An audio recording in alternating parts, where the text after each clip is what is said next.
कहानी की शुरुआत में हम एक छोटे से बेन को देखते हैं जिसके दादा उसे एक छुपे हुए खजाने की कहानी सुना रहे थे। इस खजाने के बारे में बहुत कम लोगों को पता था। अब सालों बाद जब बेन बड़ा हो चुका था तो उसने कुछ और लोगों के साथ मिलकर उस खजाने को ढूंढने का फैसला किया। बेन को अपने दादा की कहानी से थोड़ा अंदाजा था कि ये कहाँ हो सकता है। उसके दादा ने उसे एक नोट दिया था जिस पर एक नाम लिखा था। उसने हिसाब लगाया कि ये नाम एक पुराने जहाज का है। उसके एक दोस्त रायली ने उस जहाज की लोकेशन का पता लगाने में उसकी मदद की। जब वो लोग इस जहाज को ढूंढने निकले तो बेन ने हिसाब लगाया कि वो जहाज जरूर बर्फ की इस चादर के नीचे छुपा होगा। उन्होंने काफी देर तक खुदाई की और आखिरकार जहाज मिल ही गया। बेन ने सबको ये खबर दी और फिर इयन का धन्यवाद किया जो उनका साथी था और इस पूरी खोज में सारा पैसा उसी ने लगाया था। हालांकि लोग बेन और उसके परिवार को हमेशा से पागल कहते थे क्योंकि वो एक ऐसे खजाने को ढूंढ रहे थे जिसके होने का किसी को अंदाजा ही नहीं था। खैर अब बेन अपनी टीम के साथ उस जहाज में घुसा। जब उन्होंने आसपास देखा तो उन्हें एक कमरा मिला जिसमें बारूद के ढेर सारे डब्बे थे। थोड़ा और अच्छे से ढूंढने पर बेन को एक डेड बॉडी मिली जो एक डब्बे को पकड़ी हुई थी। जब उसने चेक किया तो उस डब्बे में एक पैकेज था और उसके अंदर एक पाइप थी।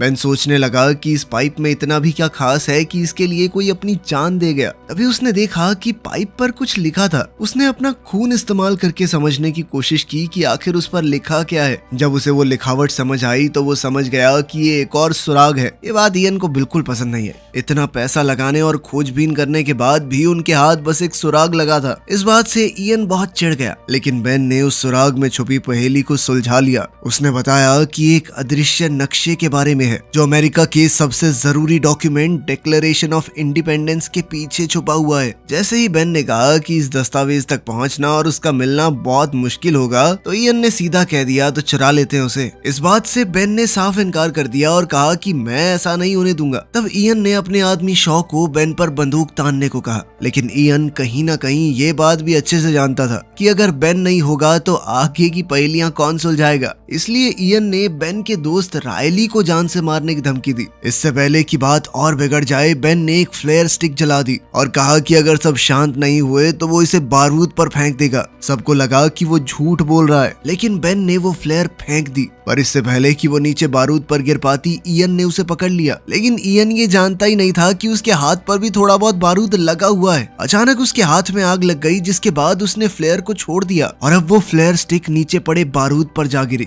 बारूद की वजह से जहाज के फटने से पहले ही इयन और शॉ वहां से भाग गए और उन्होंने बेन और रायली को अंदर ही छोड़ दिया। लेकिन ऐन मौके पर बेन को एक गुप्त दरवाजा मिला जिसकी मदद से वो और रायली बच निकले। पूरा जहाज फट गया और इयन को लगा कि बेन और रायली अब मर चुके हैं।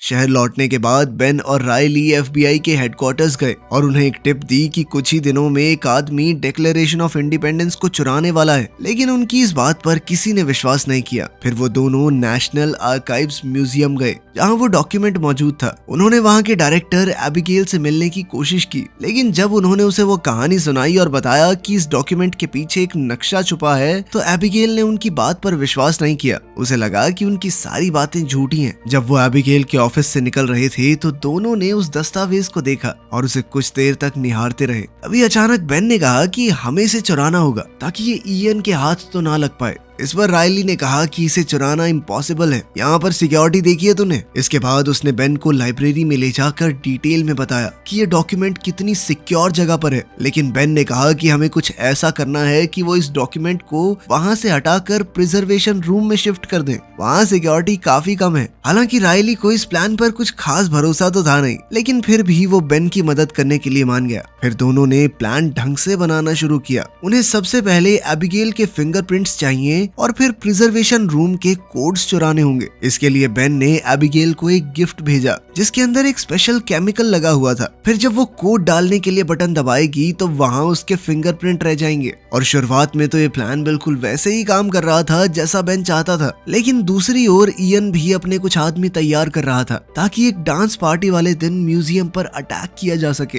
पार्टी वाले दिन जब वो डॉक्यूमेंट प्रिजर्वेशन रूम में शिफ्ट हो गया, बेन स्टाफ का भेस बनाकर बिना किसी परेशानी परेशानी के बिल्डिंग के अंदर घुसा। उसने वापस अपने कपड़े बदले और एबिगेल से मिला। एबिगेल उसे देखकर चौंक गई। बेन ने झूठ कहा कि उसने म्यूजियम को एक बहुत बड़ा डोनेशन दिया है और फिर मौका पाते ही उसने एबिगेल का शैंपेन ग्लास चुरा लिया जिस पर उसके फिंगरप्रिंट्स लगे हुए थे। इसी बीच इयन और उसके आदमी भी म्यूजियम आ गए। वो एक अंडरग्राउंड टनल के जरिए बिल्डिंग में घुसे। थोड़ी देर बाद बेन प्रिजर्वेशन रूम में पहुंच गया, लेकिन जब रायली कैमराज से उस पर नजर रखे हुए था तो इयन के एक आदमी ने उनका एक्सेस ब्लॉक कर दिया। बेन ने फैसला किया कि वो डॉक्यूमेंट को पूरे फ्रेम के साथ ही लिफ्ट के जरिए नीचे ले जाएगा। जैसे ही वो बाहर निकला तो इयन और उसके लोगों ने उसे देखा और वो चौंक गए क्योंकि उन्हें तो लगा था कि बेन मर चुका है। उन्होंने उसे देखते ही उस पर गोलियां चलाई, लेकिन बेन ने डिक्लेरेशन ऑफ इंडिपेंडेंस के उस डॉक्यूमेंट को आगे कर दिया। उस पर बुलेट प्रूफ ग्लास लगा था जिसने बेन को बचा लिया। आखिरकार किसी तरह बेन लिफ्ट में घुस गया और उसने डॉक्यूमेंट को उसके प्रोटेक्टिव कवर से बाहर निकाला। जैसे ही बेन बाहर निकलने लगा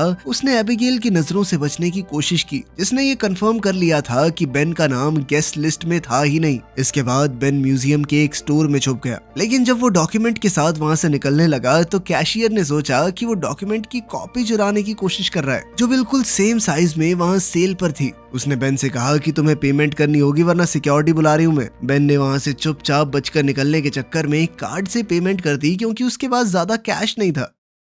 जब वो बाहर जा रहा था तो एबिगेल ने उसे देख लिया और उसका पीछा करने लगी। जैसे ही बेन ने वो डॉक्यूमेंट रायली की वैन के पिछले हिस्से में डाला तो एबिगेल ने उससे पूछा कि तुम क्या कर रहे हो। इसके बाद बेन के हाथ में वो डॉक्यूमेंट देखकर एबिगेल समझ गई कि उसने क्या किया है। ये देखते ही एबिगेल चिल्लाने लगी, जिसके बाद बेन ने चुपचाप वो डॉक्यूमेंट उसे वापस कर दिया। इसके बावजूद भी जब वो आसपास की पुलिस को बुलाने लगी तो इयन ने उसे डॉक्यूमेंट के साथ देख लिया और अपने आदमियों को उसके पीछे छोड़ा। बेन ने एबिगेल को बचाने की कोशिश की, लेकिन इयन के आदमी उसे पकड़ कर ले गए। इसी बीच म्यूजियम गार्ड्स को पता चल गया कि डॉक्यूमेंट चुरा लिया गया है। तुरंत ही पूरा म्यूजियम लॉकडाउन में चला गया और FBI को बुला लिया गया। इयन ने वैन में एबिगेल से कहा कि ये डॉक्यूमेंट मेरे हवाले कर दो, लेकिन एबिगेल ने सीधे तौर पर मना कर दिया। अचानक उनकी वैन के सामने कुछ आ गया तो ड्राइवर को कट मारना पड़ा। इस झटके से पीछे मौजूद सभी लोग गिर गए और एबिगेल ने इस मौके का फायदा उठाते हुए भागने की कोशिश की, लेकिन वो पूरी तो नहीं निकल पाई, बस वैन के दरवाजे से लटक कर रह गई। उधर रायली और बेन ने उनका पीछा किया ताकि वो एबिगेल की मदद कर सके। थोड़ी देर बाद इयन एबिगेल से वो डॉक्यूमेंट लेने में कामयाब रहा।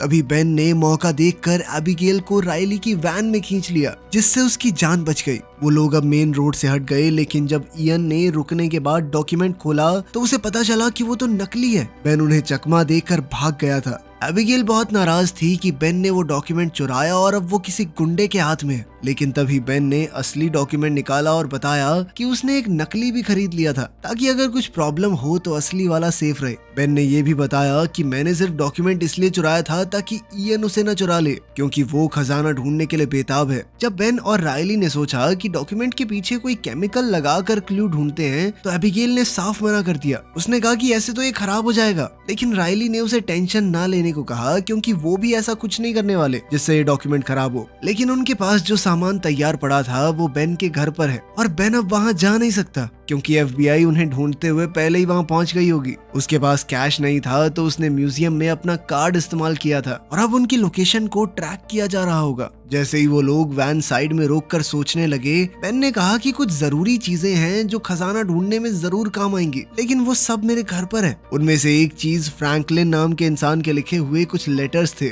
जो उस खजाने से जुड़े हुए हैं। बेन को याद आया कि उसके पिता के पास उन लेटर्स की कॉपी थी, इसलिए उसने फैसला किया कि वो उनके पास जाएगा। एबिगेल ने उस डॉक्यूमेंट के साथ भागने की कोशिश की, लेकिन बेन ने उसे रोक लिया। थोड़ी बहसबाजी के बाद वो भी उनके साथ जाने को मान गई क्योंकि अब वो भी देखना चाहती थी कि आखिर ये क्या खजाना है।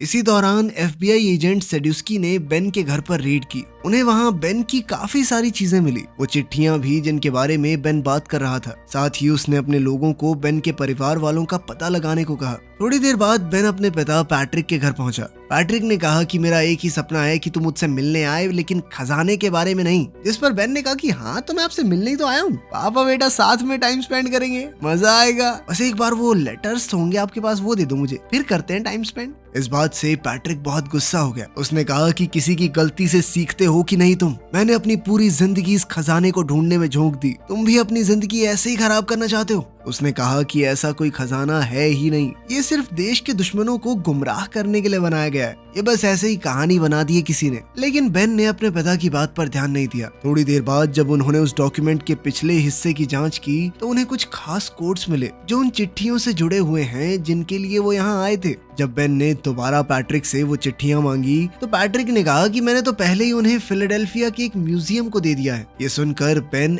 एबिगेल और रायली के साथ वहाँ से चला गया। जब FBI पैट्रिक के घर पहुंची तो उन्हें सिर्फ पैट्रिक एक कुर्सी से बंधा हुआ मिला। उसने कहा कि मेरा बेटा ऐसे ही बांध के चला गया मुझे, साथ में मेरी गाड़ी भी ले गया वो। जिसके बाद सेडुस्की ने तुरंत अपने लोगों को गाड़ी का नंबर ट्रैक करने को कहा। दूसरी तरफ इयन को भी समझ आ गया कि जो सुराग उन्हें उस जहाज में मिला था वो उन्हीं चिट्ठियों से जुड़ा हुआ है। थोड़ी रिसर्च के बाद उसे पता चला कि फिलाडेल्फिया में उन लेटर्स की कॉपीज हैं और वो तुरंत वहां जाने के लिए निकल पड़ा। रायली जब वो कोड पता लगाने की कोशिश कर रहा था तो एक छोटा बच्चा उसके पास आया। रायली से हो ना हो लेकिन उस बच्चे ने सारे कोड बड़ी आसानी से सॉल्व कर दिए। इयन भी वहां टाइम पर पहुंच गया और वो लड़का जब आखिरी वर्ड का पता लगाने जा रहा था तो इयन से टकरा गया। इयन ने देखा कि ये लड़का कुछ तो पेपर में सॉल्व कर रहा है तो उसने लड़के का पीछा करना शुरू कर दिया। लेकिन जब तक लड़का वापस पहुंचा तब तक रायली वहां से निकल चुका था, क्योंकि रायली ने खुद ही आखिरी वर्ड का पता लगा लिया था। जिसके बाद वो सीधा बेन और एबिगेल के पास पहुंचा ताकि उन्हें वो कोडेड मैसेज बताए जो उसने लेटर्स से निकाला था। इसके बाद बेन, एबिगेल और रायली तीनों मैसेज को डिकोड करने में लग गए। उन्होंने हिसाब लगाया कि जरूर ये सुराग इंडिपेंडेंस हॉल के बाहर वाली घड़ी की तरफ इशारा करता है। ये समझ में आते ही तीनों वहां के लिए निकल पड़े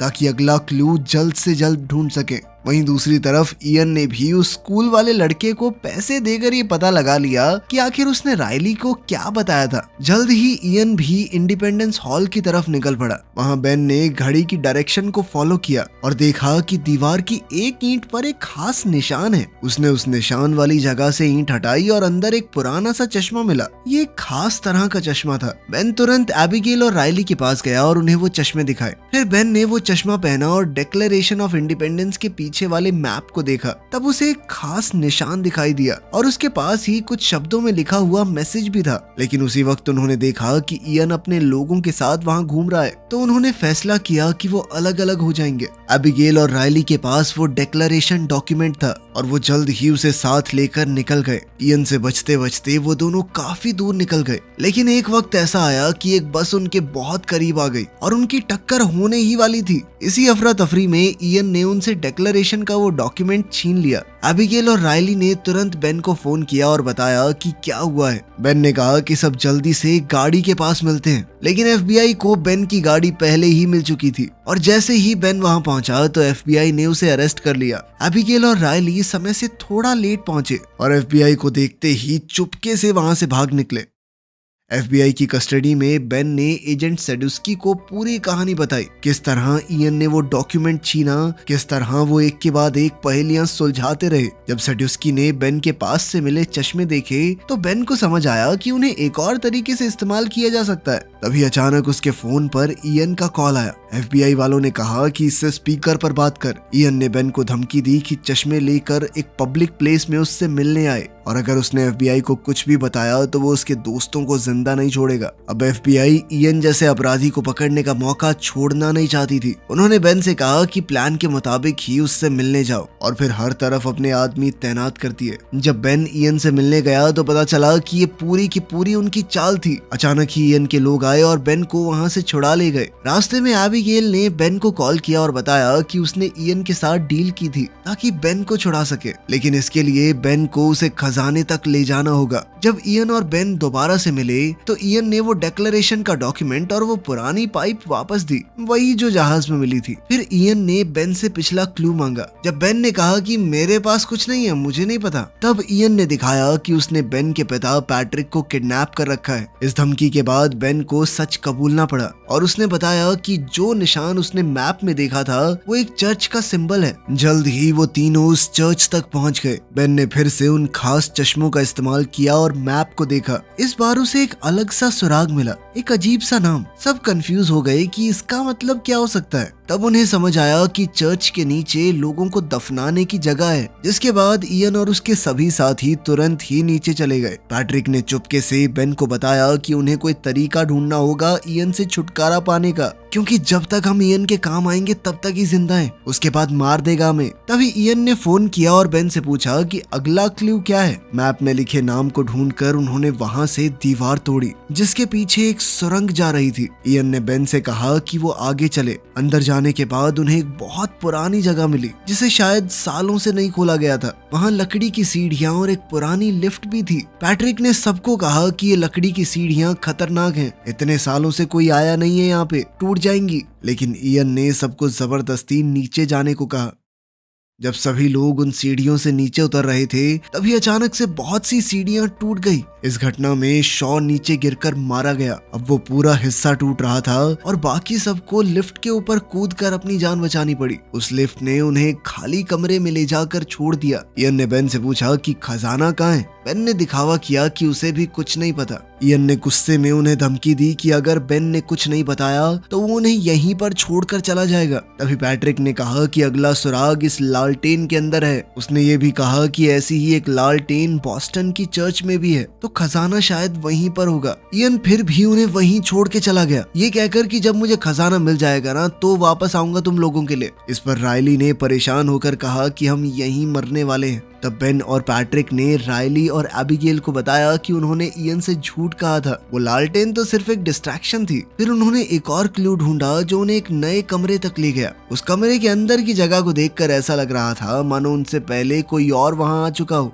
बेन थोड़ा उदास हो गया और अपने पिता पैट्रिक से कहा कि आप हमेशा सही कहते थे, शायद कोई खजाना है ही नहीं। इस पर पैट्रिक ने कहा कि नहीं, इतना हताश होने की जरूरत नहीं है, बस हमसे पहले कोई पहुंच गया यहाँ पे। लेकिन बेन अब भी हार मानने को तैयार नहीं था। वो अब भी दीवारों में सुराग ढूंढता रहा। तब उसने कुछ खास ताले देखे जिनमें से एक लॉक मिसिंग था। उसका आकार बिल्कुल उस पाइप जैसा था जो उन्हें उस जहाज में मिली थी। बेन ने पाइप निकाली और लॉक में फिट की और जैसे ही लॉक घुमा तो एक सीक्रेट रूम खुल गया और आखिरकार उसके पीछे था खजाना। पूरा कमरा खजाने से भरा हुआ था। पुरानी किताबें, gold coins, jewellery, antique items वगैरह वगैरह। जो चीज पैट्रिक और उसके पिता ने सालों तक ढूंढी थी वो यहाँ थी। सब लोग खुशी से झूम उठे। थोड़ी देर ढूंढने के बाद उन्हें बाहर जाती हुई सीढ़ियां भी मिल गई। बेन सबसे पहले बाहर निकला और वहां उसे एक आदमी मिला। बेन ने उससे फोन मांगकर सेड्यूस्की को कॉल किया। सेड्यूस्की कुछ ही देर में आ गया और बेन ने उसे खजाने के बारे में बताया और साथ ही ये भी कहा कि मुझे कुछ नहीं चाहिए, लेकिन उसने कुछ कंडीशन रखी। पहली थी कि एबिगेल के ऊपर कोई एक्शन न लिया जाए। खजाने को ढूंढने का पूरा श्रेय उसे और उसके परिवार को मिले। रायली को भी खजाने में से कुछ हिस्सा दिया जाए और सबसे जरूरी बेन जेल ना जाए। सेड्यूस्की ने उसकी सारी शर्तें मान ली और बाद में इयन को भी पकड़ लिया जब वो बॉस्टन की चर्च में घुसने की कोशिश कर रहा था। कुछ ही दिनों में ये खजाना दुनिया भर के म्यूजियम्स में भेज दिया गया। एक दिन सब लोग मिलकर मजे उड़ा रहे थे, लेकिन रायली थोड़ा गुस्सा था। उसने बेन से कहा कि तुमने सरकार का दिया हुआ पैसा ठुकरा क्यों दिया। रिकी ने कहा कि भाई इतना कुछ था, कुछ तो ले लेते। बेन हंसा और आगे से जवाब नहीं दिया। रायली अपनी नई कार में बैठा जिससे पता चलता था कि उसे भी बढ़िया पैसे मिले हैं सरकार से। खैर उसके जाने के बाद हमें पता चलता है कि बेन और एबिगेल ने शादी कर ली है और आखिर में वो अपने नए घर के अंदर चले गए। वीडियो पसंद आई तो लाइक कर देना, चैनल को सब्सक्राइब कर लेना। मिलते हैं अगली वीडियो में।